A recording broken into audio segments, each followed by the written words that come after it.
Welcome to Wow, PID webinar. हम लोग शुरू करते हैं। thank you. जी, टुडे हमारे पास है अजहर हसन नदीम साहब। ये माशाल्लाह सिविल सर्वेंट, अपना आईजी पुलिस रहे हैं। बड़ा लंबा एक्सपीरियंस सिविल सर्विस आईजी में पुलिस में इनका है। He is written 2 books. This is second book, the politics of the misgoverned. At PID, our objective is to create a national dialogue. PID is yours, not mine, not anybody's. PID is a national think tank. So we would like to invite all thinkers, Pakistani thinkers who write a book to present at PID. The objective is not just to bring in the donor consultants like our contemporaries are doing. Most universities just like to bring in the donor consultants and talk about them. We are very clear. We have space for the Pakistani intellectual. And therefore, Azhar Saab is very welcome to present his book here. We will, from time to time, ask anybody who writes a book to come and present it here, or even a paper. We are happy to do all events of such nature because that's how our children will learn. The ID has a good body of students. I wouldn't say large, good body of PhD students. We want them to participate in this dialogue, learn from you people, and make up their hypotheses and their papers from writings such as yours, Azhar Saab. So thank you very much for coming to us and doing your book launch with us. We appreciate it. We are very pleased that you're doing it. So Azhar Saab, maybe we should begin with this. KD, um, we got two discussants for you as well. We've got Fahad Zulfikar and we've got Iftikhar Ahmed. Dr. Iftikhar, who's a very well-known professor at PIDE. So PIDE people will be discussing your book. But perhaps the best way to begin is, Azhar Saab, for you to present your book if you can, as I know a book is hard to present. So in as short time as possible, if you can give us the central theses, the central ideas, and what we can learn from your book. I'm at a bit of a disadvantage. I haven't been able to see the book yet, although you sent it to me, but unfortunately, I'm not in Lahore right now. But nevertheless, I'll gain from your talk. So if you can take 15, 20 minutes to present your book, that'll be wonderful. Azhar Saab, over to you. Nadeem, first of all, I have to thank you for arranging this book launch. Actually, PIDE has made significant contribution in the field of economic development, and they are making a significant contribution in the overall socio-economic development of Pakistan. And I congratulate you on this. Over time, it has emerged as a big think tank which is influencing the policy in Pakistan, and your efforts to transform it into knowledge-based economy, knowledge economy are to be appreciated. I thank you very much for giving me a chance to present my book here. Actually, the thing is that long time back, in the year 2000 precisely, I wrote a book, Pakistan, the Political Economy and Lawlessness. Therein, I had studied the patterns of lawlessness and their relationship with the economic development of Pakistan. And today, but then it is now outdated. I needed a new book or to update the same book. But then I thought of writing a new book, and this is a book which studies the institutions of Pakistan and their nature and how are they helpful in the process of development or not. In this context, I have to refer to two economic theories. One was by Douglas North, which I had discussed in the previous book also, but the second one is Miglu and Robinson's theory of inclusive institutions. First of all, let me give you a brief way the description of these theories, because in this theoretical framework, my whole book has been written in this whole thing. The first thing is that I want to bring to your notice is that Douglas North dealt with this question: why same strategies fail in certain countries and succeed in others? This is so because so often economic reforms are introduced without corresponding cultural and social institutions change are not changed, and without changing, bringing them changes into them, they try to implement those reforms. And then he also talked about equitable large distribution. For example, there are two countries, country A and country B. In country A, the law is being implemented without discrimination, and country B, it is discriminatory application of law is discriminatory. Naturally, the policy package will succeed in country A and not in country B. This is one thing. And then this, he simply talked about the institution. Then in 2012, Professor Ishmuglu and Robinson, one is working in the Massachusetts Institute of Technology and the other is Professor of Government at Harvard University. Both of them have co-authored a book that is about why nations fail, power, poverty, and prosperity of nations. They have discussed their causes. And they say that those societies which have inclusive institutions, they are likely to develop, and development there is likely to be sustained. While those economies where there is what they say, where there we find that which are extractive institutions, they largely lag behind. And in Pakistan, I try to determine what sort of institutions we have.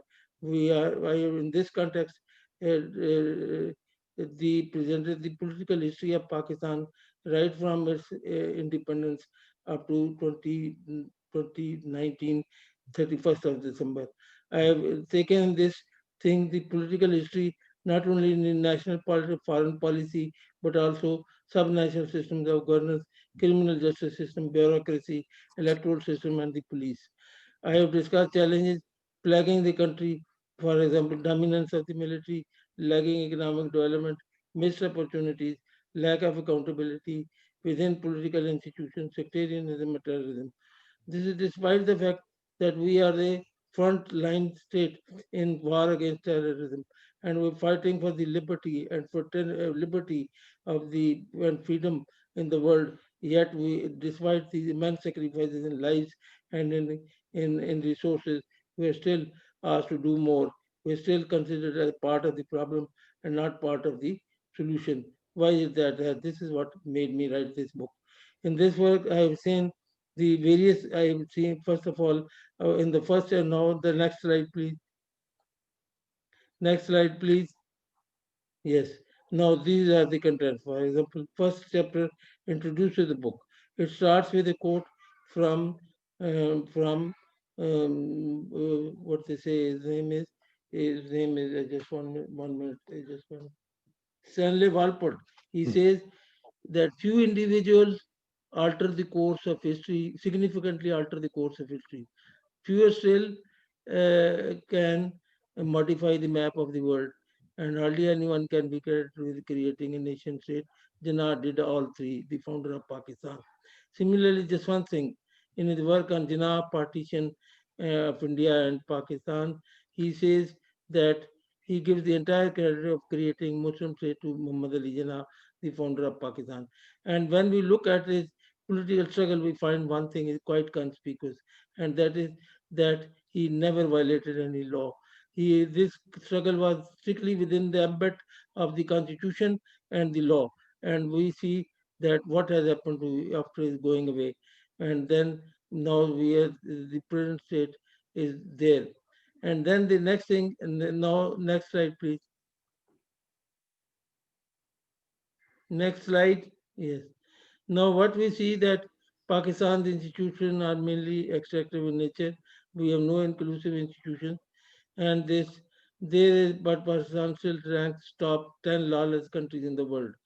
Superior judiciary, maybe criminal justice administration, political parties, civil and military bureaucracy, local government, civil society have failed to play their role in determining the state-citizen relationships, especially through the period 1919-2017. The rate of growth, average rate of growth from 1960 to 2016 has almost 5%, and this could be much more. Then there were periods when we were very high rate of growth, and then there were periods when we had very low rate of growth. Then this development has not been sustainable. So what is the reason? We have then Ziaullah took the opportunity and redefined Pakistan as a conservative, sectarian, and a progressive country. Pakistan needs the ultimately, because I will not go into details, I will mainly likely to answer the question. Pakistan requires a complete overhaul, and I suggest a new contract. What is social new contract? These are what were some people say that it was intended to be a Socratic state, a state based on religion. But Jinnah probably wanted a dynamic, progressive, and a forward-looking country wherein when he said Hindus will cease to be Hindus, Muslims will cease to be Muslims, not in the religious sense, but equal citizens of a free state, so that they could without and law will be to you may belong to any caste or creed, but you are equal citizens of this state. This was his, but then what happened? That now, whatever is the philosophy, now the ground realities have changed, and we have seen that we have now terrorism, sectarianism, and what now? Religion-based politics, minorities have been unable to own, protect, and be loyal to Pakistan. So first thing is that every citizen must be loyal to Pakistan. For this purpose, we need to do away with a particular set of our narrative of nationhood. Our narrative of nationhood is that we are one nation because we are Muslims, but 95% are Muslims, and Pakistan is multilingual, multi-ethnic, multiracial society, and there are many things. So what happens is that we can probably revisit it, and we have to have new concept, which I suggest the nation state should be common residence of same geographical identity. This will enable everyone, as a faith, Islam has no danger in this country, because then the objective resolution which is incorporated in the constitution has been exploited by the religious elements, and they tried to impose on Pakistan a philosophy which has brought us to this rot, the current rot. A new narrative with equal contribution from all people of the land of Pakistan without discrimination in economic, cultural, social, and political development will make a truly inclusive society. Supremacy of law and constitution above all state institutions. Executive, judiciary, military establishment should remain within the constitution. Human and civil rights, sovereignty of representative institutions, civil, military, judiciary, executive relations will have to be corrected. But leaders will not be immune from law. Pakistan will have to be run by civilians ordained by the constitution, not by the garrison or theocracy. Yes, in defense matters, their opinion or their opinion and their sacrifices must be recognized, and they must cooperate with them, and but not in other political and other running of the country. Religious-based politics will have to be prohibited, as was done by Bangladesh through the 15th Amendment in the constitution.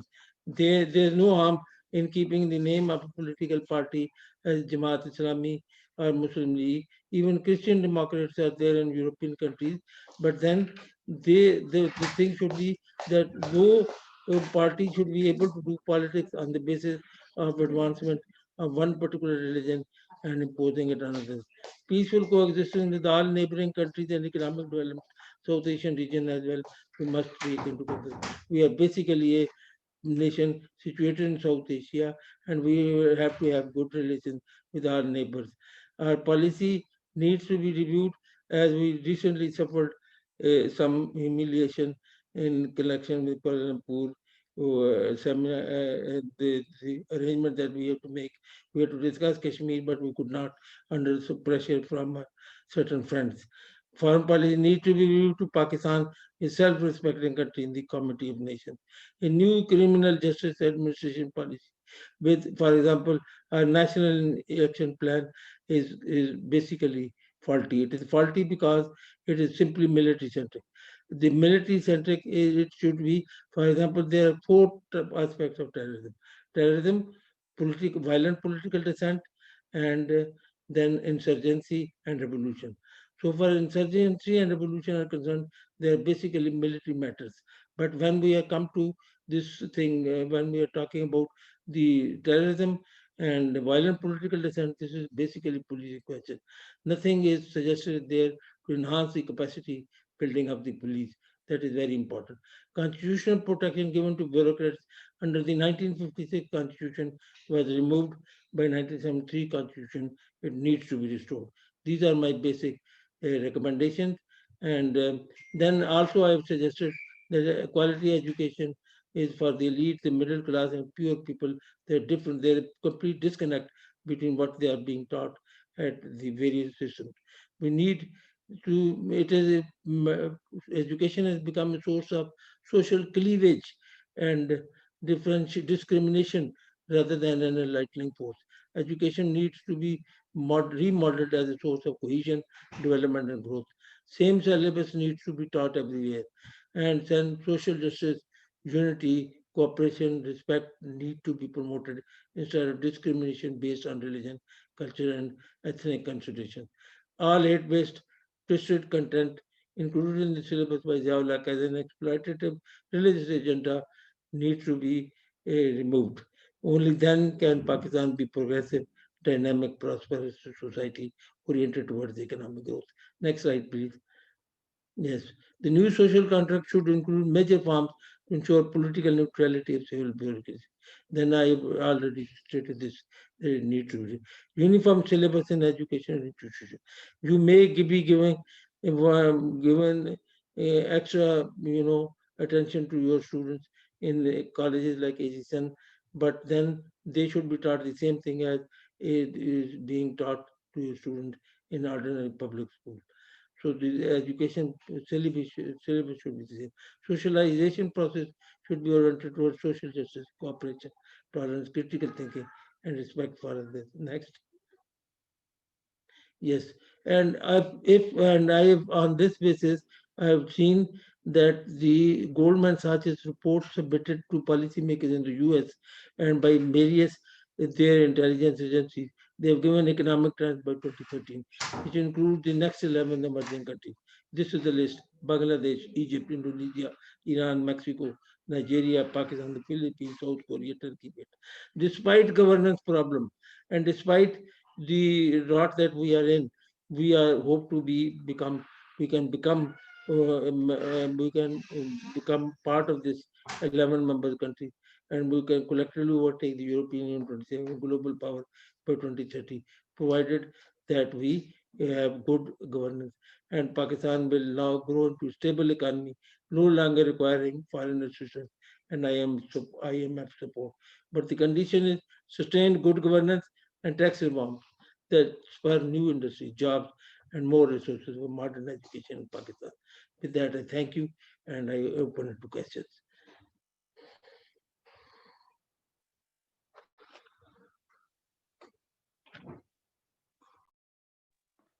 Dr. Nadia, unmute yourself, sir. Thank you. Azhar Saab, thank you very much. A good overview, a very broad review of the Pakistan economy and Pakistan polity. So I think it's much appreciated, and I will look forward to discussing it further with our colleagues. Let me bring in Iftikhar Saab. Iftikhar Saab, would you like to discuss the book now, please? Thank you, sir. Definitely.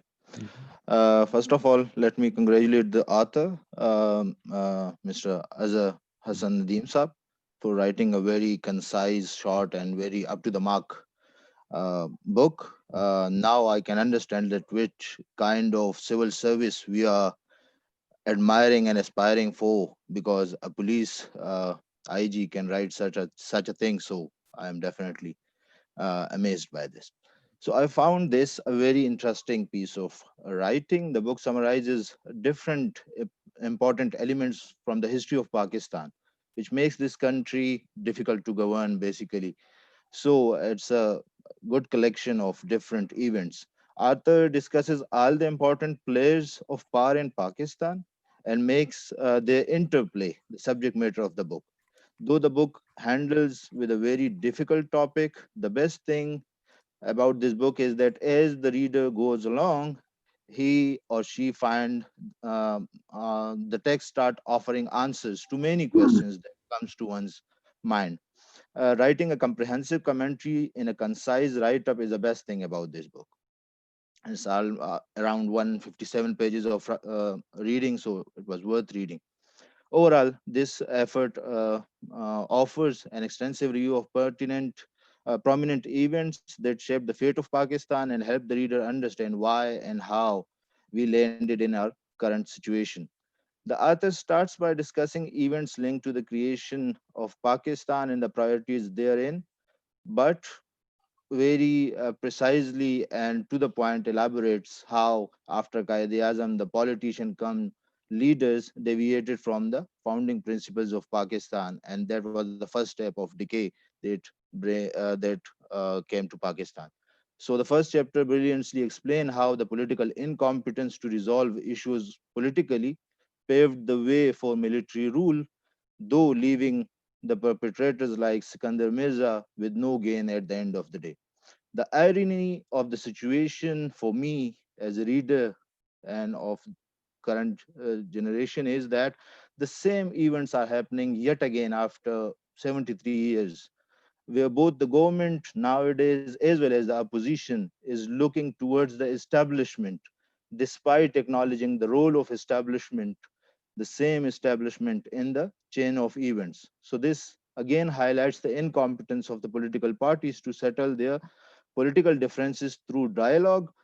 Here, though, I would mention that it is very important to understand that these differences should ideally be people centric, but we still are confused about this question in Pakistan that what politicians are fighting for. So the second chapter vividly starts with the quotes and extracts from very pertinent books of North and Moglu, Robinson, very pertinent books, and that is followed by the important events in the Pakistan histories. So it presents a great synthesis of theory and what's happening, what was happening in Pakistan. Like from one unit to land reforms, from feudal elite capture to excessive centralization, from a secular state to Islamic ideological Pakistan, every critical event is accounted for, and hence implications for Pakistan hurdle to progress are acknowledged. Uh, uh, I found extracts like, I quote, politically, a system of indirect election was introduced, and the key position in all institutions of local government were given to the civil service of Pakistan.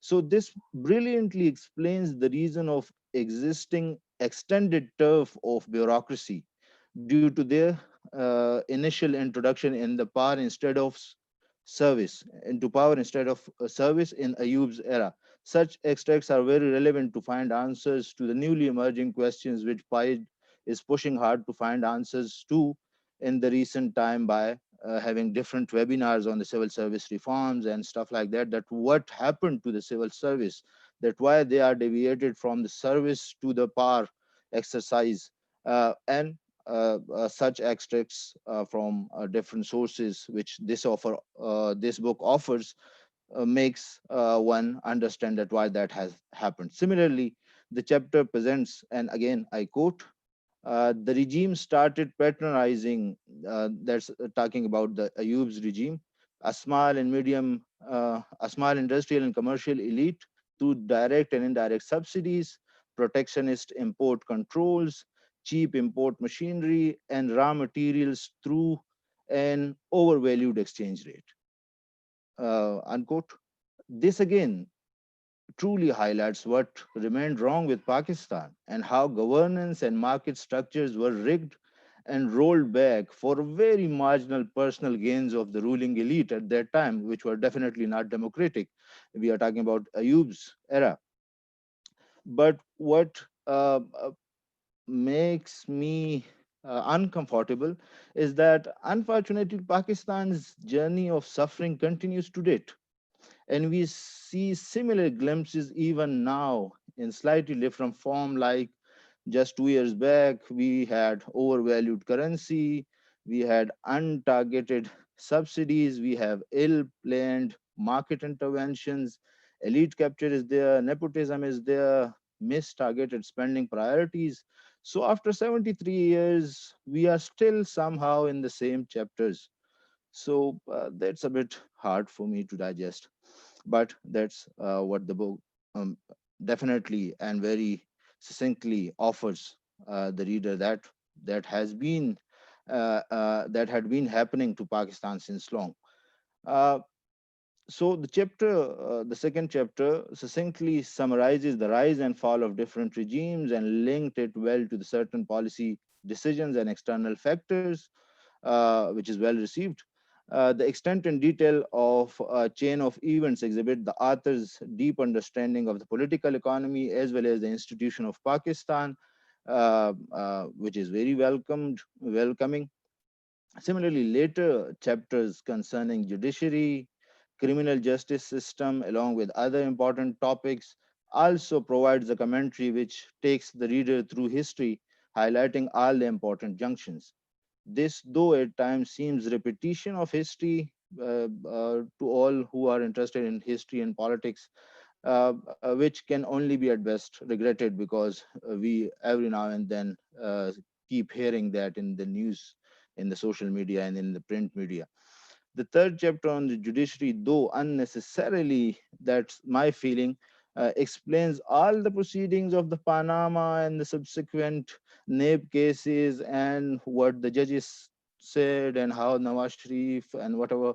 So, but the chapter somehow misses uh, the rest of the historical judicial blunders like Zulfikar Ali Bhutto case, that how that case was handled by the judiciary. Similarly, in the recent history, 10 years back, how the pure economic policy decisions were taken to the courts either through sumoto or through extra judicial activism like Ricochet case, Karke case, steel mill case, and even minute cases like sugar pricing and other stuffs, which created far more mess than doing any good to the Pakistan. To Pakistan. So I think somehow this chapter puts too much focus on Panama and leaves other important judicial junctions aside. So if I was the writer, if I was the author, I would like to rewrite this chapter. To conclude, this book takes into account all the important players and circumstances which makes Pakistan hard to govern, be it the rule of law, the third chapter, the criminal justice system, political parties, armies, and politics. It also talks about that local governance. It has a chapter on that, civil society, terrorism, and lastly, the human capital, social economic situation in Pakistan. So every important discussion pertaining to Pakistan is there in the book. So that's the good thing about the book.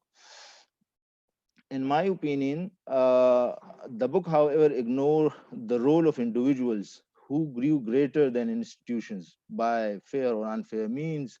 Uh, uh, though the book do name few of them, there are a number of culprits, most importantly in the judiciary, followed by politician establishment and bureaucracy, whose joint play is left unreferenced to, thus reinforcing the view of those known as untouchables. So, at the end of the day, we still have such feelings when we finish the book. Secondly, the book speaks little about the role of politicians in the way they educate the masses. How, uh, what kind of nation are we building? So the book tells nothing about that. Like slogans, yes, I'm living beyond mean. So we have heard that, but there is no commentary on that. Or putting to rest the slogan of election rigging on 35 seats. Like at the end of the day, that political leader said that it was a political statement, but there is no mention of that of that statement in this book. But at other instances, the authors do speak of certain events. So inherent there are other events which I can refer to, but definitely I don't want to go into much details. But I would like that the nation building stuff, that how we are misinterpreting different things, and uh, what I believe is that the politicians are teaching the people that do it and it's okay. So the book should have touched upon that it is much more damaging and much more counterproductive than just a simple statement or a slogan by the politician. Lastly, and most importantly, the general public's apathy is left untouched. citizens have given up their right to analyze, to ask. Practically, the people, the citizens, have surrendered their right to hold the so-called leaders accountable. So, who in fact are their agents in the parliament, but we have taken them as leaders and we are just followers. So, nobody asks, and the book tells nothing about that. Can any democratic system deliver without electoral accountability? So, this question needs to get some more attention in the revised new editions, I hope. Uh, so, despite generating very informative historical debate, the driving forces, the citizens, the public, for whom all this is happening, is missing from the central discussion. So, this, however, by no means suggests that there is anything wrong with the book, but I'm just saying that if you want to write another version or a new edition, so kindly give some focus to that as well. Overall, I deeply acknowledge the author for doing very intensive and extensive work, which is very pertinent to the discussion today, to consider and reflect upon as a general reader. So that's a good addition to the literature. We need to keep touching upon such issues so that the awareness level increases, leading to restart the sustainable people-centric political ecosystem where citizens are the driving force, not the so-called leaders, establishment, NABE, or the Dame and KCR building judiciary.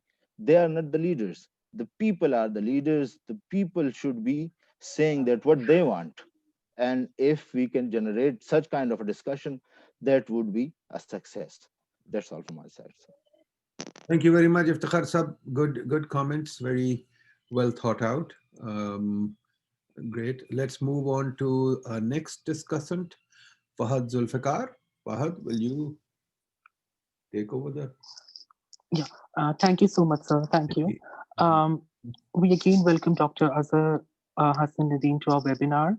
I have to start by making a little confession. When I was asked to be the discussant for the book, I was a little skeptical, not because of the contents of the book, just because of the fact that my academic background is more grounded on development studies and more so in development anthropology. But I have read the book all through the week, and I must say that it is very relevant for any academic discipline of the social sciences, as well as it is as relevant for any discipline in social science as it is for the pure sciences, and not to forget the policymakers, parliamentarians, politicians, bureaucrats, as well as the civil society. Um, I would like to have a few observations of the book, and then I'll end the discussion with a few questions, which I think were left unanswered. First of all, sir, in your second chapter, you talked about the theoretical framework of the new institutional economics and the argument by Smoglo and James Robinson as well. Yes, within the contours of orthodox economics literature, the work by Douglas and Ferguson and Robinson pushes the envelope, but viewed from the lens of other social sciences, uh, there were a number of critical points. And even within the domain of heterodox economics literature, the critics were of the view that yes, the way they define institutions is very inclusive, but the way the typological classification of either extractive or inclusive political and economic institutions is defined, it's a little too restrictive. On that front, your book is a breath of fresh air because it is contextual, it's very layered, and the analyses are very diachronic in a sense that you not only talk about the inclusive or extractive political and economic institutions, we also talk about the social institutions, which gives this book a desi or a local or a contextual Pakistani background. So that's one of the triumphs of the book, I guess. I'm sure, actually. Secondly, you had also talked about the pluralistic legal systems in one of the chapters. And we as academics and we as the community mobilizers or social mobilizers, we very conveniently tend to, push this fact beneath the carpet that there is a pluralistic legal system in the country. And whenever we talk about the legal reforms, and the focus is more on the legal procedural systems or the formal procedural systems or the criminal management systems that you had very significantly talked about in your book. But there is an informal legal system prevailing in the country, and your chapter on the legal systems has elaborately talked about and talks the reader through the panchayat and the jiga setups and what types of cases are being brought under those informal legal systems and the attempt to formalize those systems. So it recognizes that and it talks about that and it mainstreams that in narrative as well. So that's again a triumph. Also, the researchers' positionality is very out there, which is again a breath of fresh air, especially when you talk about that it's not essentially the religion which is an issue.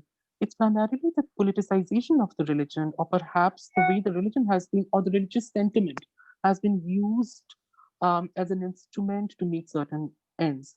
Um, that again is a narrative which is very much welcome, especially in the times we are living in. It's very contemporary, very concurrent, very recent to the times we are living in.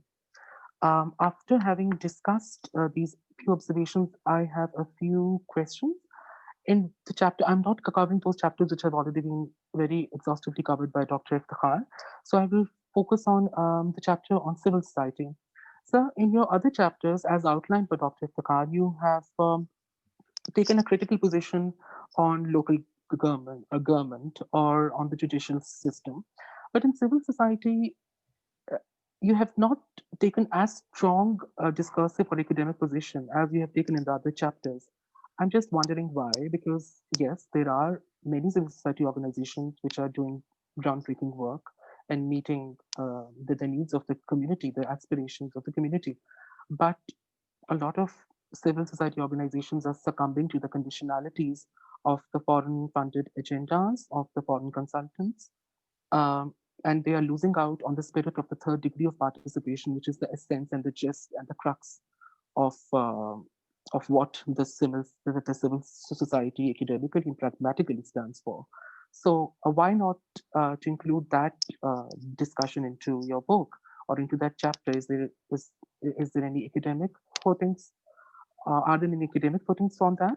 Secondly, you've talked about the social contract. Now, one of the critiques on the theory of social contract is that the general public or the population succumbs to the one who holds the power. It is given, it is part of the contract. Now, the kind of social contract which I've understood through your book or through your last chapter is that it requires a cognizance between military establishment, bureaucracy, politics, parliamentarians, civil society, and that cognizance should work to correct the past, and if not correct the past, then at least to correct the present and the future as well. How do you think that all of these stakeholders which have been functioning or have functioned extractive institutions under their different regimes over the political trajectory of Pakistan can subvert the discourse of vertical power and can better the future? I'm a little skeptical about it. Can you have some point on that? Also, one of the narratives being propelled by PIDE is that our present and past has been it's influenced by the colonial legacy. And our current institutions are extractive because we were once a colony. And it's a very post-colonial narrative.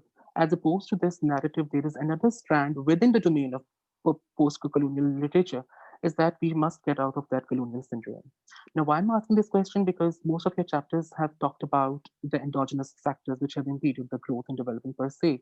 Yes, in few chapters you have talked about the external and exogenous factors as well, but how do you position yourself within these two strands?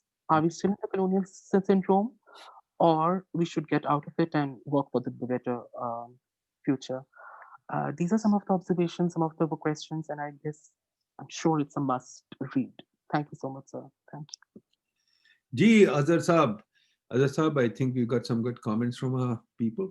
Would you like to answer these? And I'll go to the floor and get some more questions. Azhar Saab, over to you. I would like to answer this question. Ji. The first question is that they have raised is that you know that the institutions are well entrenched in their positions, and therefore it is not who will start this whole thing, how will we bring about change our new social contract.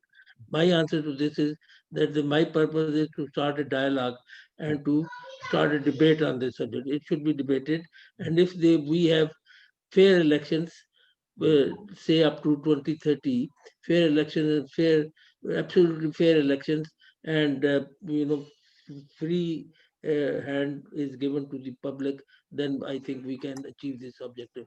Because the basic idea is not to bring about change through extra constitutional methods, but only through the constitutional means. And that can be done only if a debate is started. My purpose was to start the debate, and today we are starting from PIDE. This debate has been initiated. And if that is done, I think within due course, we'll be able to achieve this. And that is why I have stated that despite governance problems and despite terrorism and all that, we can still be better performer in the field of economic development or social development or cultural development. That is possible. That's one question. That is, this is all right. For example, now it was unthinkable before in 1960s to talk about the army chiefs tenure and all that. Now the Supreme Court took up a case in Qamar Javed Bajwa's case, and they fixed the legal parameters under which the extension can be granted. At least the beginning has been made. And once we realize the problem, and problem is that there is a problem is known and discussion starts, I think we can make a good beginning in this context. That is my answer to this question. There are, I have also read in the chat, there is a question that they are all well entrenched in their positions. How is it possible to, who will do this? So I'm doing this, that we should start a dialogue. And if the dialogue starts, then we can say this. And then there is then this is, then there is another question which I would like to answer is, physically failure of governance is rooted in the very violation of merit. Police excess and misuse of this institution are the type of reasons of most felt grievances of the public. It should have worth reading for the readers had Nadeem Saab narrated how he has been earning attractive postings while in service, and now he resisted detection of political buses from Bureaucratic military. I'm saying that this is a very personal question, but I would like to say that positions, that ultimately you get whatever is you need not, you don't have to run after posting. I never ran after posting, that I know, and everybody will bear me out. And in the due course of time, that is taken care of. And then there are other questions. Any other question, please? Okay, let's go ahead. Acha ji, anybody, any questions, any thoughts, any ideas? Please go ahead. Raise your hand so that I can take you. Meanwhile, मुझे ये बताइए अजहर साहब कि ये हम सब ये देखते हैं कि जी बड़े हालात खराब हो गए हैं, and yes, of course, a new social contract is required. और ये भी अब बात हो रही है कि जी हमें एक लॉन्ग टर्म वो डायलॉग की जरूरत है, ठीक है, और इस पे भी हम इंशाल्लाह एक दो हफ्तों में कराएंगे एक लॉन्ग टर्म डायलॉग, जो ये कह रहे हैं कि एक नेशनल डायलॉग की जरूरत है। तो नेशनल डायलॉग की बातें होती रहती हैं, एपीसी भी होती रहती है, सब कुछ होता रहता है, पर जैसे आपने कहा हमारी एक्सट्रैक्टिव इंस्टीट्यूशंस हैं, हमारी एक्सट्रैक्टिव इंस्टीट्यूशन जरूर हैं और हमारे यहाँ बहुत मसले हैं, पर ये एक्सट्रैक्टिव इंस्टीट्यूशंस क्या हैं और ये क्यों बैठी हुई हैं और हमारा इंटेलेक्चुअल शॉर्टफॉल क्यों है कि हम कुछ कर ही नहीं सकते। हम बार बार यहाँ देख रहे हैं, हमने 8 पे बड़े वेबिनार्स कराए कि हम पॉलिसी तो अपनी बनाते ही नहीं, पॉलिसी तो हमारे डोनर्स बनाते हैं। तो हमें जो आज़ादी मिली है, ये आज़ादी क्या हम आज़ाद हैं या कि हम सिर्फ वो लफ्जी तौर पे आज़ाद हैं? तो ये जरा आप नोट कर लें, मैं एक दो सवाल ले लूँ यहाँ से भी, आप नोट करिए, आपको मैं सवालों के बाद फिर दोबारा मौका दूंगा बोलने के लिए। तो पहले जनाब तारिक खोसा साहब, आपके मेरा ख्याल ये contemporary हैं, तारिक खोसा साहब, another famous policeman who's written books and the well-known intellectual. Tariq Khosa sahab, please go ahead.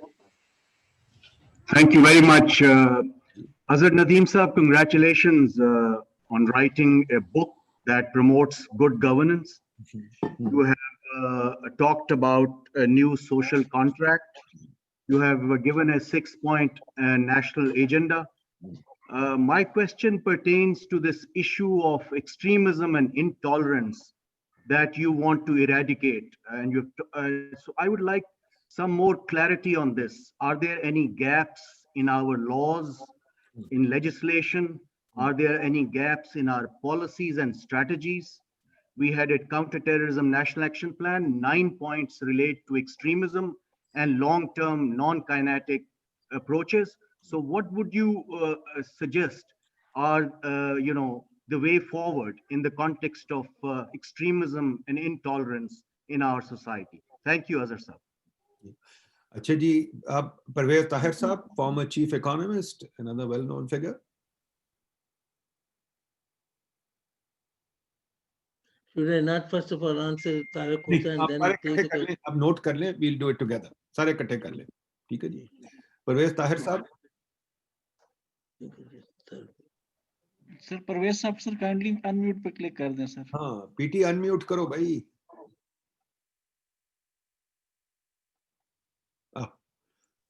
PT. Okay. Good. Okay.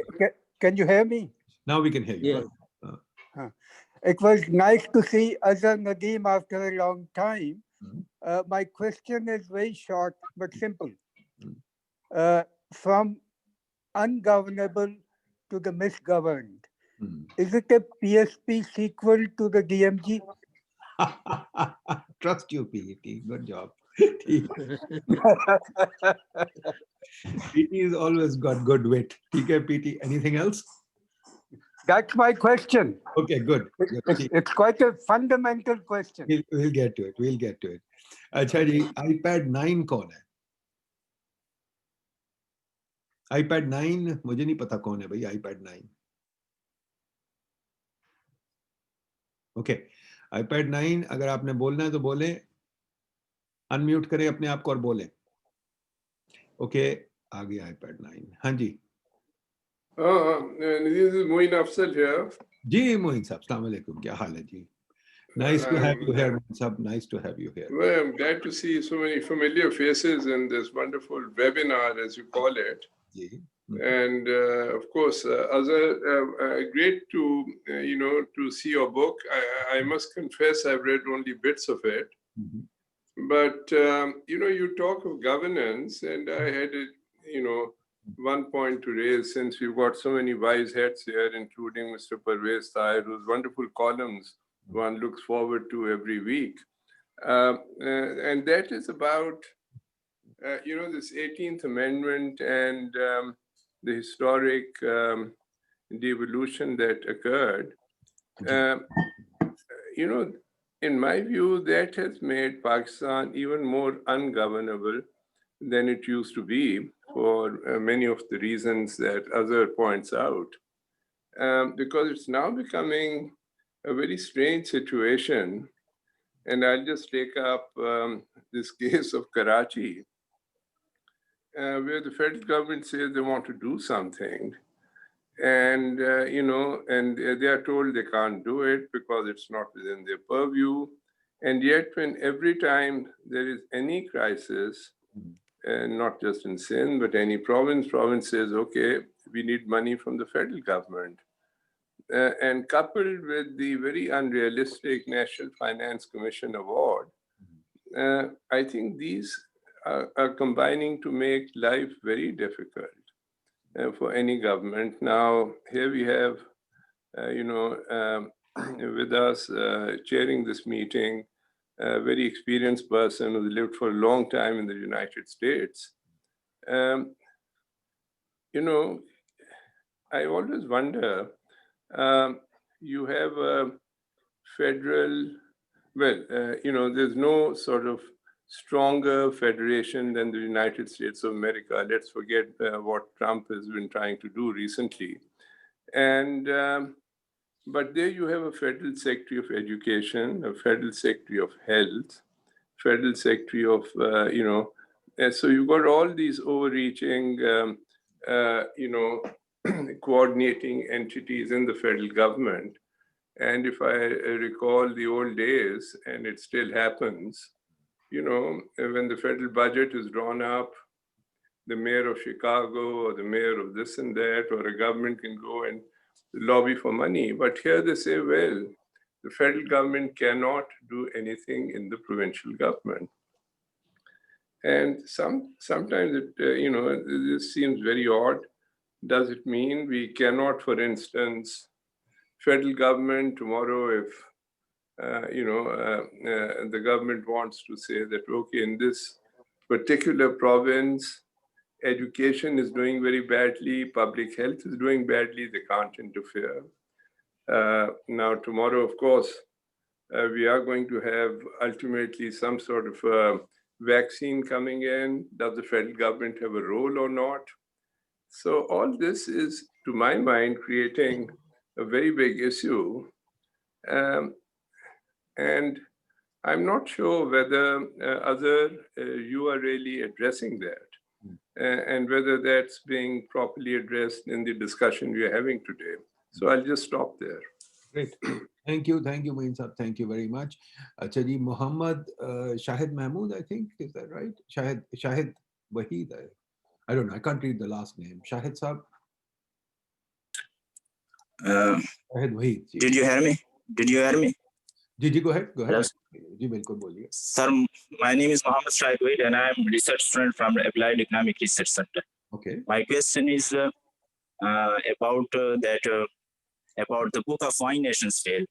Once Dr. Darren S. Moklu quoted about Pakistan institutional system, that when institutions are failed, then there will be the rise of non-state actors. So my question is, what are the main factors and determinants of failure of institutions in Pakistan?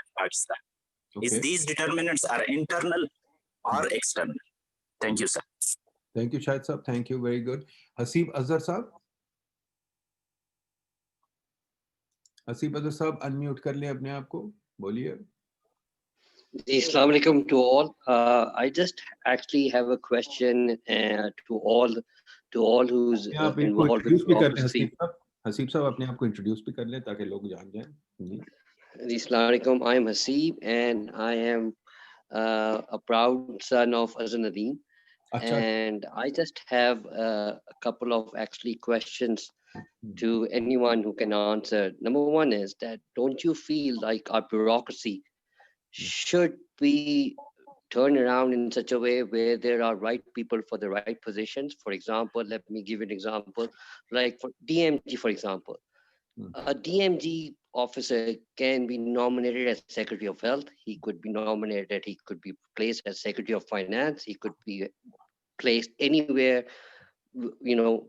Don't you think that is something we should let go of? I think we should have right people for the right job, and we should have someone, for example, if we talk about financial economy or like financial department, don't you think it's proper that one who has some kind of financial background should be made Federal Secretary of Finance instead of having, you know, a random DMG officer making that call? Same goes to other departments of the country. What are your thoughts about it? And what do you see whether it could be done or not? And I think the book does not touch upon that. Okay, good job, Haseeb. Thank you. Last question, Kareem Khan Saab. Kareem Khan Saab disconnect ho gaya, sir. Oh, disconnect ho gaya, sorry. Acha ji, Azhar Saab, let me go back to you now to take up these questions and see how you respond. Kafi interesting baatein aayi hain and lots of good people have commented. Azhar Saab, over to you. सबसे पहले, so I would like to answer Tarak Kosa's question. The question relates to the strategy that we have to, whether we have done anything concrete to deal with terrorism. What I suggest is this, that I have discussed various types of strategies. The same type of strategy can't be adopted for every type of terrorism. There are various types of terrorism. There are insurgencies that are called, there is a book written by Professor Stanley Land, an assistant professor at Chicago University.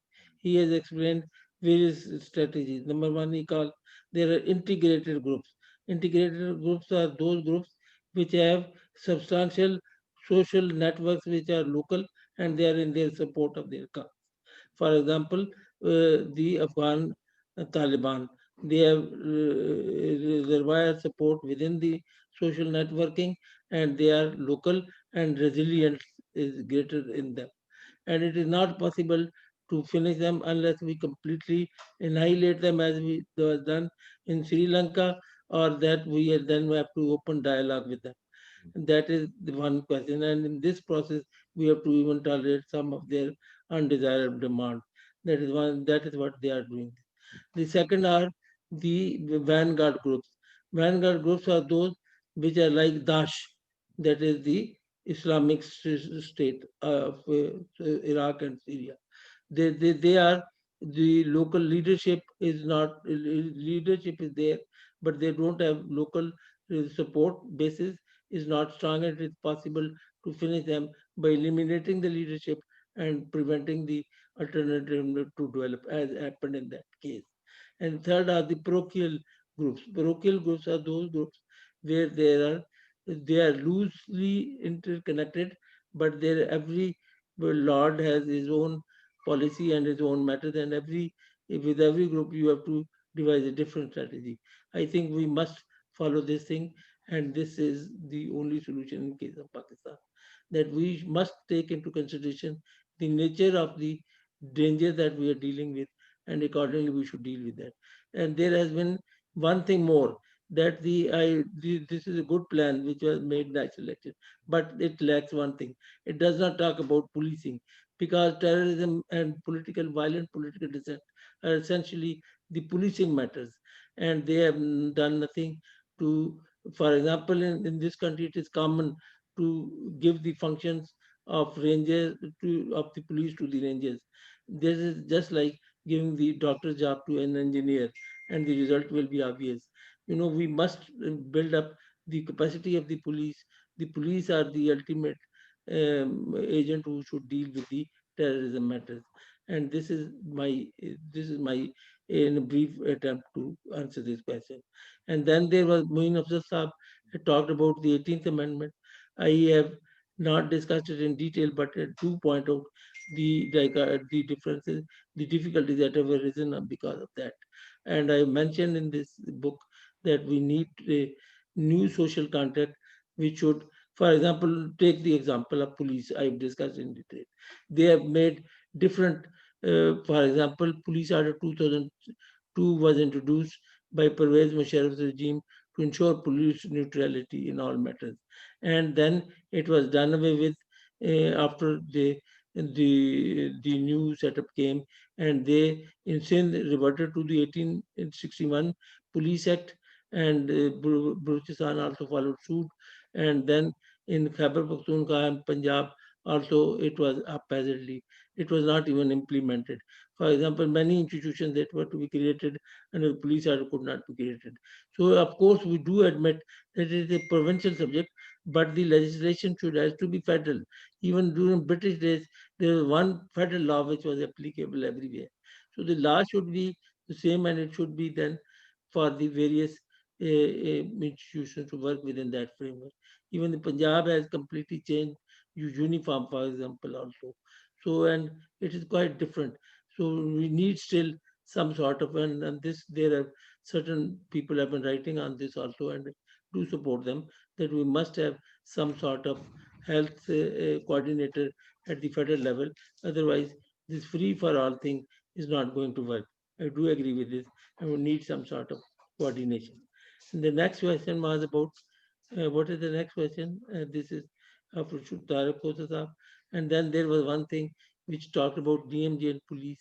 And I think I do say that ultimately the situation, for example, when Pakistan came into existence in the 50s, we established certain economic institutions. They were established by prominent, competent civil servants who did that.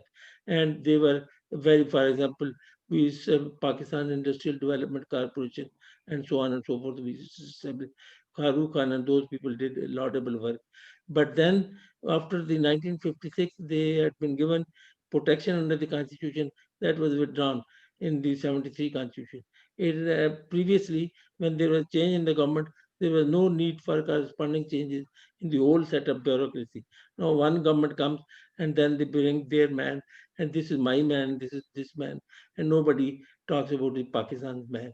And finally, about Asif Azhar's question is that, of course, we do need certain criterion for certain job, and we do need certain people who should hold right man for the right job. This is everywhere. This is true. Any other question, please? ये नदीम साहब जरा ये तो बताइए कि ये जो इतना बड़ा हमारा एक किस्म का मैस बन गया है, heard what मोइन साहब said too. देखिए 18th amendment yes may pose problem, but decentralization तो हमें चाहिए कि नहीं चाहिए?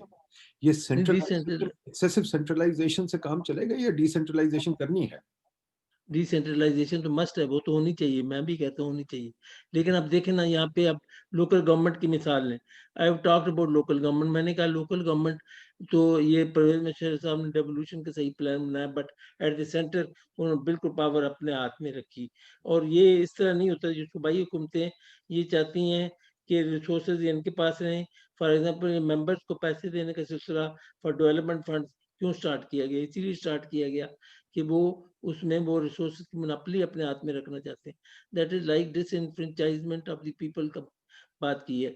शुरू में ये पॉइंट आउट किया था उन्होंने इस किताब के बारे में कि मैंने पीपल की बात नहीं की, लोगों की बात नहीं की।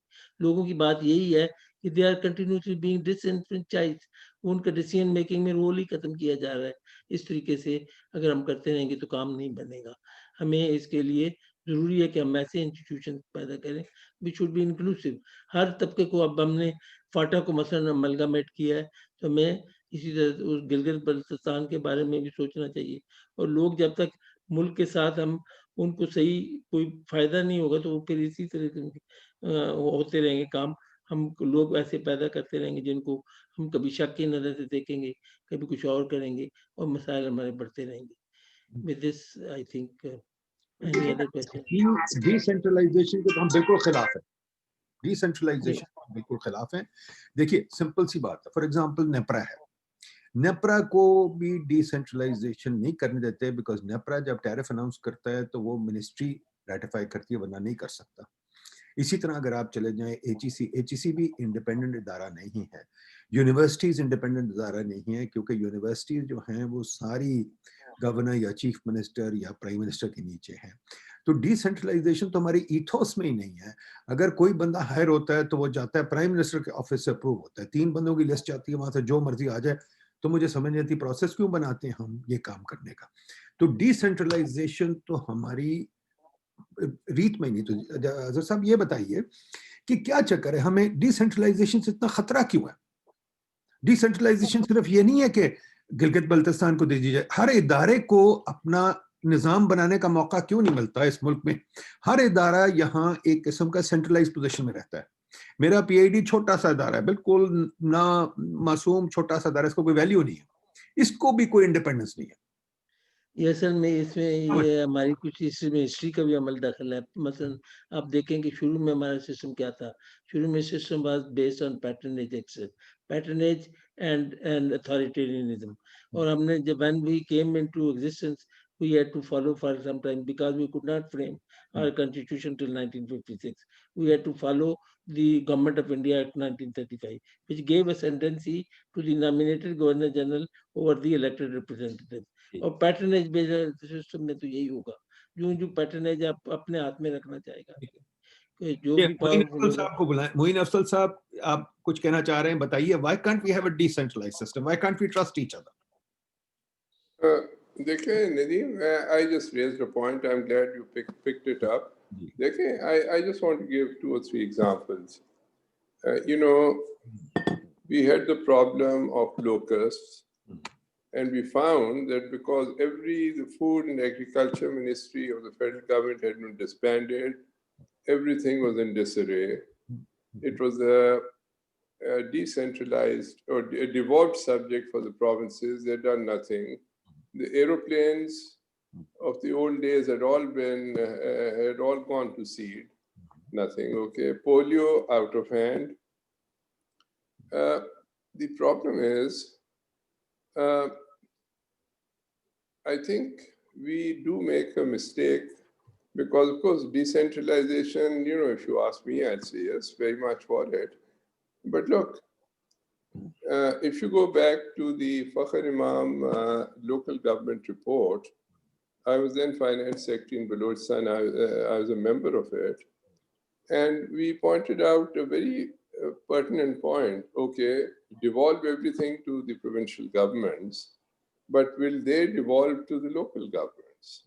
And this point came up in, General Musharraf's time when they were going into this business of local government, जिसकी अजहर नदीम बात कर रहे हैं कि भाई आप provinces को 18th Amendment ने कर दिया. Okay, good or bad? I think it was bad.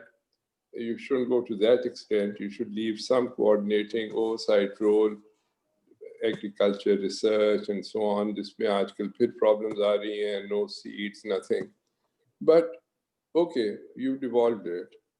But have they then devolved it to a proper local government system? No. You see, so I get a little worried also as a former civil servant, and you're the son of a very famous old civil servant, कि जब सब criticism आती है कि जी ये civil servants को bureaucracy नहीं करने दे रही. भाई अब देखें इमरान के 2 साल, इससे पहले 10 साल, we've had 12 years of political governments. So what's happening? I'll just stop there. Huh? Fair point. I accept that. GPT, Parvez Tahir sir.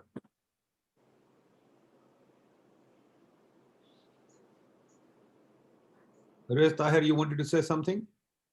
Yeah. Yeah. मैं ये कह रहा हूँ कि ये डिसेंट्रलाइजेशन का इशू ये है कि 50-60 साल लगे सेंटर से प्रोविंस में जाते हुए. अब मुझे ये लगता है वही पैटर्न आगे भी चलेगा, क्योंकि प्रोविंसेस नीचे जाने का नहीं. ये हमारी पॉलिटिकल इकोनॉमी का बहुत सीरियस इशू है कि हम खुद तो लेना चाहते हैं, आगे नहीं देना चाहते. लेकिन मैं वो वापस अपने सवाल की तरफ जाना चाहता हूँ. मेरा सवाल डीएमजी पीएसपी नहीं था.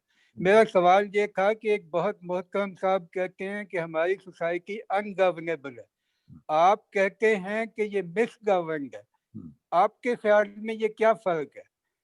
मेरा भी इस पे ख्याल है, लेकिन मैं तो आपका ख्याल चाहता हूँ. ठीक ठीक ठीक. अच्छा, क्या कहते हैं अजहर साहब, आप इसका जवाब देना चाहेंगे? जी, मैं जवाब देना चाहूँगा. तो जवाब परवेज भाई ये है इसका कि बात ये है, let me begin that in Pakistan we had authoritarianism in conjunction with patronage system has led to the emergence of extractive institutions, which is the root cause of all problems. And second is that there is a more larger than life size presence of the garrison and theocracy in the corridors of power and influence. And the third, the result has been the social sector has been the victim of this. If you go to the education system, a complete disconnect between the what is being taught to the elite and what is being taught to the common masses. And then if you look at the health, there is almost people are without coverage at the largest scale. Only recently the government has realized and is doing something about it. Our governments have mostly been brick and mortar governments. They have been simply interested in mega projects, big projects where they, and then there have been these are the things which we have taken. As so far as rule of law is concerned, it is almost non-existent. There are 5 answers to 5 questions can determine whether the country is being ruled in accordance with law or not. First is the law equal for everyone? Obviously, no. Is the government bound by law? No. And if there is the rights of everyone, including the minorities, are protected? No. Is everybody safe and secure? No. Are the courts giving justice within time? No. So then this is the question. Basically, we inherited the system, vice-regal system it was called, from the British, and it still continues. And even prior to the British, it was a patronage-based system in this country, and this is to be done away with. And this can only be done by developing inclusive institutions, which I've tried to talk about. My main thrust was about developing and emphasizing the importance of inclusion. Even yes, I was another question I forgot to answer. That was about civil society. Civil society has played some role, but then that is not sufficient role. Number one, they lack training in management, in communication skills, and in so many skills. And the second thing is about international, they talked about INGOs. I have also dealt with that question, but I say that our civil society consists of incoherent voices. It is of a narrow worldview and different sort of civil society. There's one civil society like Asma Jhangi Civil Society, which will talk about gender equality, and there are other civil society which will say that okay, there can't be marathon which can be of both genders. You can't make them run together. You can't do that. So these are differences which are difficulties. I have pointed out all of them, and I ultimately solution is this, that we have to find out some solution, and that is in inclusive institutions. And the only solution is that if we have free and fair elections every 5 terms and the government changes accordingly, then obviously, and we have continuous national debate, ultimately we will be okay. In this, the hope, this is the only hope of achieving the end of becoming one of the economic tigers, one of part of the 11 emerging countries, which I pointed out right now. Thank you. Moin Sab, let me bring you back in, but let me also raise this question. Moin Sab, एक तो decentralization है about going down to the local government, but there's another decentralization that I also think about, the decentralization of the autonomization. Now, be autonomous.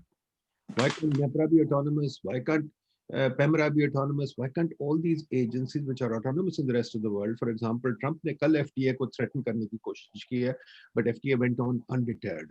इसी तरह Trump ने FTA को threaten करने की कोशिश की है, but there is institutional independence. तो हमारे यहाँ institutional independence क्यों नहीं हो सकती? But go ahead, Moin Sab, you also wanted to say something else. Ji, Moin Sab, are you there? Moin Afzal? Okay. Ji, go ahead. Go ahead, Ji. Okay. I know I want to pick up a point which I wanted to raise originally because it's part of others' book, but that's about elitism in education and so on. Now, theoretically, I think none of us with any sort of liberal way of thinking would say that, look, we do not want, that we want elitism anywhere. Having said that, what bothers me is this. We go back, I'm now in old age and have seen this. You go back to the immediate post-partition times. We look at some of our very great, Pakistanis, Muslims who came up from this part, which is now Pakistan of India, starting with Chaudhry Shahabuddin, Chaudhry Zafrullah, Allama Iqbal, the great Abdul Salam. They were all educated, not in elite schools, by the way. And some of the very, very competent civil servants, both before and after partition, and I think, Nadeem, you'd be aware of many of them. I don't need to name them. They came from either village schools or, of course, post-partition central model became a feeding ground for the best civil servants. Now, what has happened today is, I think Azhar Nadeem mentioned Aitchison, and you and I are both products of that school. And Azhar Nadeem, of course, has himself been connected with that school. The trouble is, in fact, there's hardly any bureaucrats from Aitchison coming up to the civil service until our time. What has happened is the decline in standards of government education. Now, my worry is, if we say, okay, let's abolish elitism in education, have one system, and that's also part of Imran's flag. Are we all going to go down to the lowest common denominator? And that's the problem which bothers us in this, but I'll stop there. Tariq Khosa Sahab.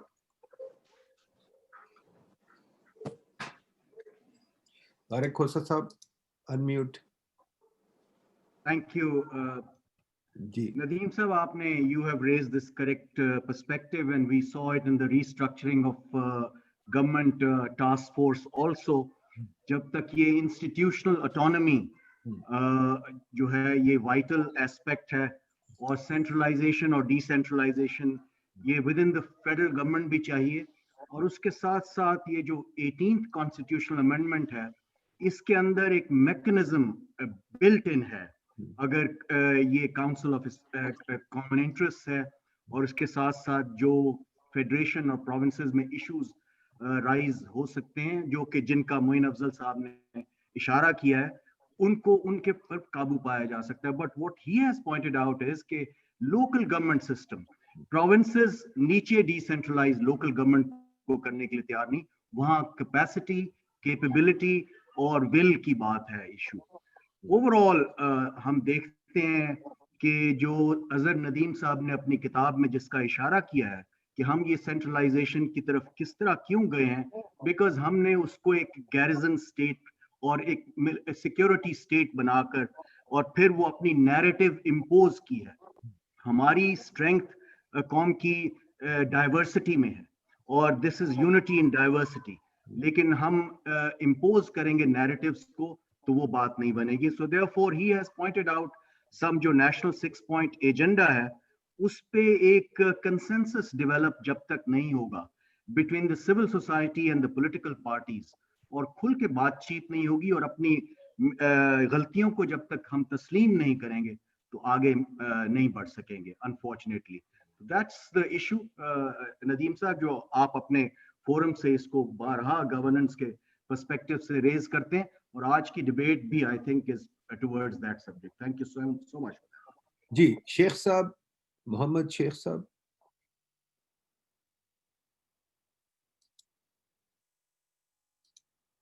Unmute कर लें शेख साहब.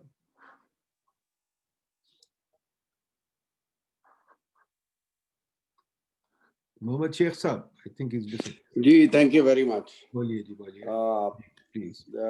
I am here in the United States, and Azhar Nadeem Saab has been my friend a long time, and thank you so much for the opportunity. I have a different questions from the book. It's where the business throughout in Pakistan, the chambers, and in the United States in the last 40 years, I am trying to connect. If there is a possibility the government and or anybody at your forum, I see 66 people have joined, and that is a very successful seminar. Can we have in future or next time seminar between the chambers and businesses? I think there's a law in the businesses, other than Nadeem Saab, we had a discussion in American University, and where I think a lot of things can be developed. So what can you do to help through your next book? Business and chambers and connecting in overseas. I think you got a good point. We will definitely do something with the chambers. So Sheikh Saab, please join us. Inshallah, we will do something with the chambers. We need people like you to join that too. That's a good point. Azhar Saab, would you like to say anything on this? No, I do. We will definitely try to give the answer that you have given. Okay. It's okay.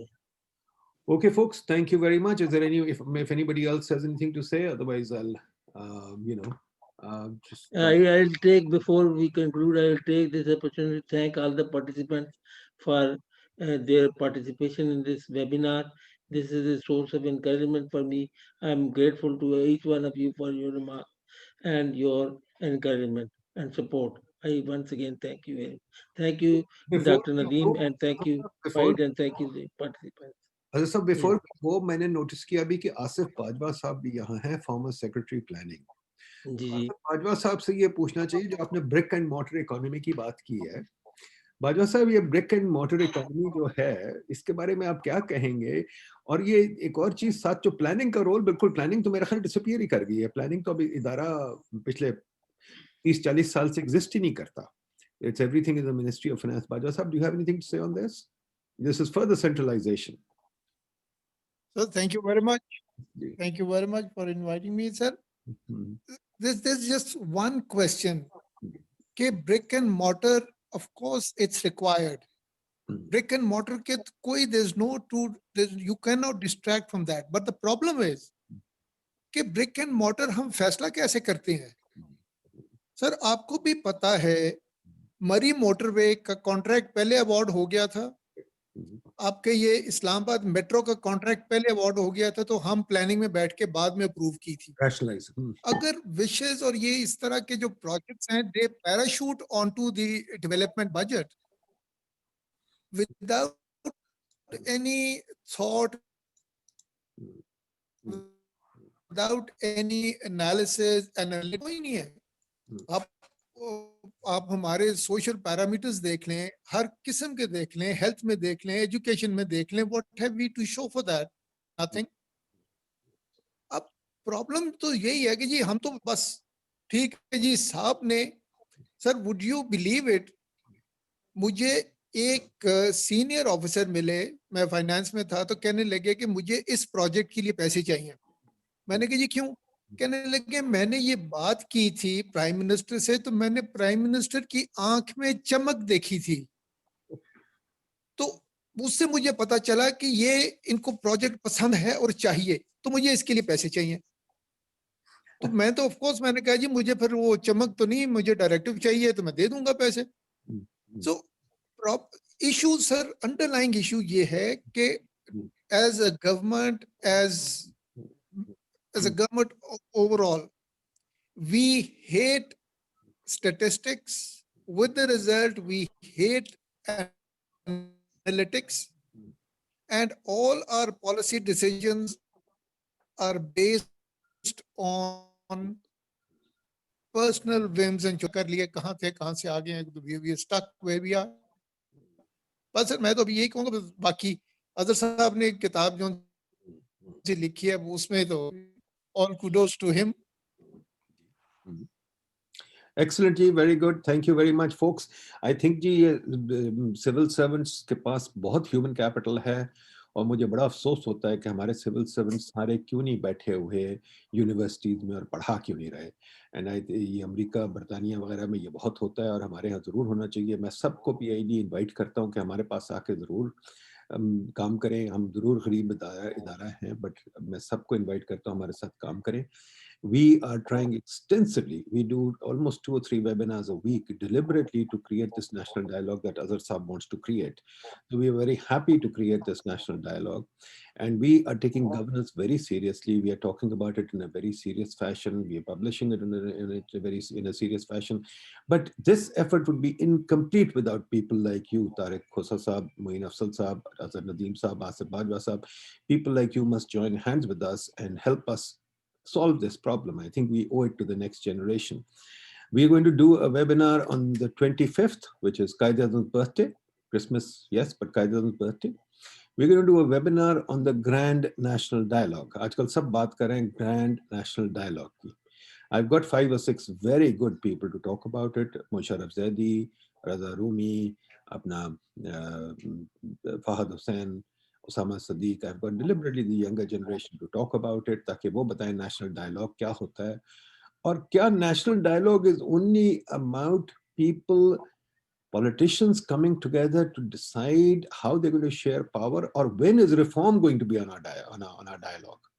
Quite frankly, I think the biggest failure of intellectuals is we have not yet specified the kind of reform that is necessary. There is a ton of reform that is necessary in this country.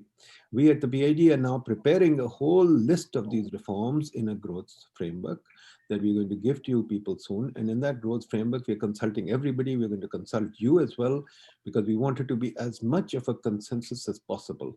So we will present that to you too. We will ask all of you to comment on it too and share in that if possible. Because I think quite frankly, जो अज़हर साहब ने कहा ना, fragmented civil society है, fragmented इस वजह से है कि we never converge on a reform agenda, and reform doesn't seem to be part of our national discourse. We leave it to the donors to do, और donors का आज हमें एक निज़ाम बिल्कुल बड़ा अच्छा एग्जाम्पल मिल गया है. So माइकल बाबर जो तारीफ करता था शहबाज शरीफ की, जिसने शहबाज शरीफ के कसीदे गाए 2013 की इलेक्शन में, आज वही कसीदे गा रहा है. इस गवर्नमेंट के लिए. I have no candle for any government. I am totally non-political, but quite frankly, I think we need the intellectuals of Pakistan need to take ownership of the reform, and unless we do that, we can't get anywhere. Now, Hasib Azhar wants to come in again, so let me give him the last word, then I'll close it down. Hasib Saab, go ahead. Thank you so much. I just wanted to put my 2 cents on जो मोइन अफजल साहब ने बात की है regarding elitism की, और why not, I think the main, I think एक बहुत बड़ा इस मुल्क के साथ ज्यादती हुई है कि जो brain drain हुआ है जी इस मुल्क में, because we were not giving the opportunities for the right people. यहाँ पे सिफारिशों का निज़ाम, यहाँ पे favoritism का निज़ाम, that is actually one of also a major cause जहाँ पे जी हमारी मिस गवर्नेंस होती चली गई. And decentralization तो definitely होनी चाहिए, but the thing is कि जी to hold on to the brain power or intelligent people, it's the key.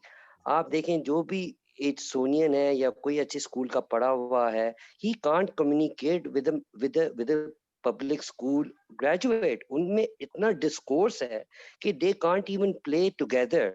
आप क्रिकेट की बात कर लें, आप कॉलेज की बात कर लें, वो अपने आप में इतना लगा रहता है कि जी आई एम एन सोनियन, तो मैं इनसे बड़ा हूँ. मतलब वो इतना, अगर आप बचपन से ही इतना एक स्टेटस में डाल देंगे फर्क, तो वो तो definitely he'll go for a better life, for a better, why would he think about Pakistan when he would think कि जी मैं इंग्लिश में पढ़ गया हूँ तो I can of course get better opportunities. अब मैंने जी उस दिन थोड़ी सी बहुत ही रिसर्च की जी on our ACMAs. आप यकीन करें पाकिस्तान के अंदर majority जो हमारे ICMAs graduate हैं, they all go abroad. Why? Because यहाँ का आपका even आपका private sector या even आपका public sector, उसमें वो opportunities ही नहीं दे सकता उनको जो उनके आप कह लें उनके education के मुताबिक है. हसीब साहब, stay engaged. हम इस पे कोई 5-6 webinars करवा चुके हैं. इस चीज पे 5-6 webinar human resource management करा, and we will do more. We will continue to do webinars on these things. Our students are doing PhDs on this. We've got a countrywide research competition on these areas because, quite frankly, these are very important subjects. A country is made by its talent. हम knowledge economy तो बात करते हैं, but knowledge economy is only talent, and we should talk about it. So we will talk about it. Please stay engaged. Haseeb साहब, आप अपना हमें भेज दें अपना नंबर शंबर. We will inshallah keep you in touch. We will keep all of you in touch. We hold these webinars every day deliberately because we will try and get a whatever dialogue at our level. Not that we are not like Nawaz Sharif or Imran Khan. We can't do a national dialogue, but we can do an intellectual dialogue, and that's important. We will do an intellectual dialogue as much as possible, and we'll continue from there. जी शेख साहब कुछ कह रहे हैं. शेख साहब बताइए. Sheikh Saab? Yes. I will greatly appreciate it if you can consider between Pakistani educators and businessmen and overseas educated and businessmen, because where I see it living in the United States 50 years. And I think is until the business is developed in Pakistan and business people can develop the education. And other than Nadeem Saab, is I know him, I think is almost 20 years. And every time when I talk to everybody and listen to it, you guys are so groomed and you are is well knowledgeable. But when we go to Pakistan, when we sit with the chambers, when we sit with the governments or sit with any place, people are, we feel like they are way behind. They are like left behind some other world.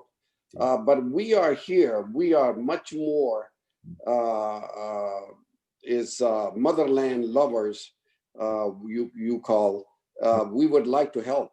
And more other Nadeem he can tell how well we are connected here. Everything and anything, but we'd be happy to help.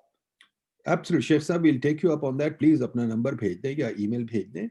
We will like to keep you engaged. हम इंशाल्लाह ये जरूर करेंगे जो आपकी suggestion है कि chambers के साथ, उसमें आपको भी बुलाएंगे. We would like to connect the chambers there and the Pakistani businessmen here. वो भी करेंगे. I think this is our job. PID जो है, the Pakistan is like the Brookings of Pakistan. Our job is actually to try and develop this dialogue, to try and create a dialogue, especially of an intellectual kind, and a dialogue that builds a better modern Pakistan, which is why I invited Azhar Saab to do this. Inshallah, we'll keep it going and we'll keep all of you informed. As I said, this is our mission, this is our job. So we will certainly keep it going. But all I would request is please keep an eye out for PID work and please participate with us. Please help us, because our dialogue can only improve if we have people like you. On our own, we are just whistling in the wind, and we don't want to do that. We want to be practical, we want to be real, and we want to help the dialogue in Pakistan. So folks, with that, thank you very much. It's been a wonderful dialogue. And Azhar Saab, thank you very much. Great book. Please keep writing. All of you, please keep writing. We will inshallah take up all your books and we will inshallah look at this. Thank you very much. Khuda Hafiz. Thank you so much, Dr. Saab, and thank you all the participants, particularly my senior colleagues like me, Nafzal Saab, and that is a big source of encouragement for me that they have participated in this. Thank you once again, everyone.